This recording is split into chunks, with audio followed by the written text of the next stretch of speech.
How can you as a supervisor stop excess socializing on your team?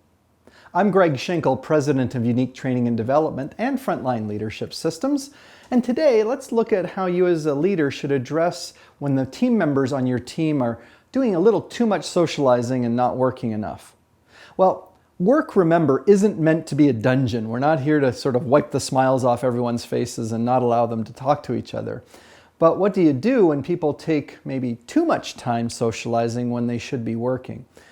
Again, it's a tough situation because most people think a little bit of socializing is okay. It's only when it gets carried away it becomes a problem. Now, this is all based on the concept that a steady pace of work generally gets more work done than allowing idle time to consume work hours without producing anything.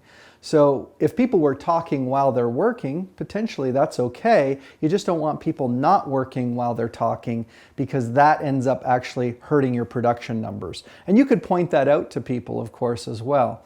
So idle time is really your biggest enemy from a production standpoint. Now, I've got a few ideas, 3 tips specifically, to reduce excess socializing on your team. The first tip is, of course, to observe and comment.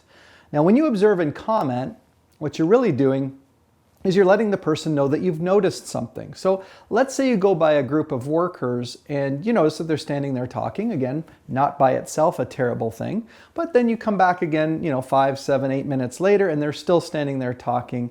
At that point, you might want to say, and it could just be as simple as saying, guys, we need to make sure we get back to work. We've got a busy day ahead.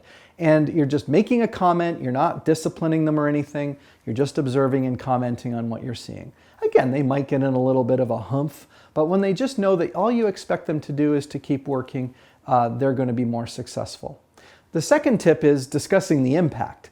So, and again, you're doing this in a very conversational way, but you could say, guys, I know that you don't like it when I come up to you and say, hey, we need to get back to work. I just need you to know that those extra minutes that we're losing in that really keeps us from hitting our production target.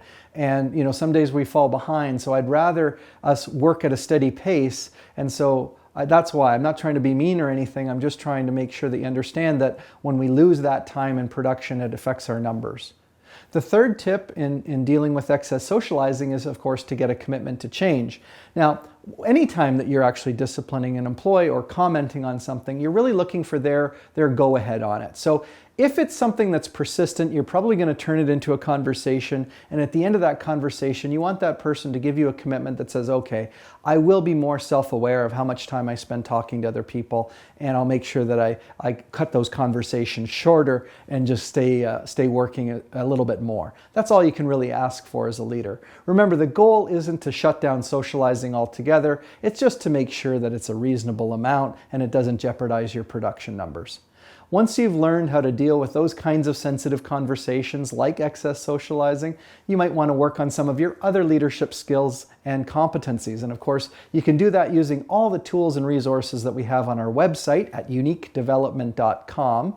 Or we're also looking for reviews on our videos and our podcasts, and you can do those on those various platforms. That really helps us reach more people. And we're always looking for ideas for future Leader Feeder episodes. So please submit them through the website or through the social media channels, and then we'll see if we can feature those in a future episode of Leader Feeder.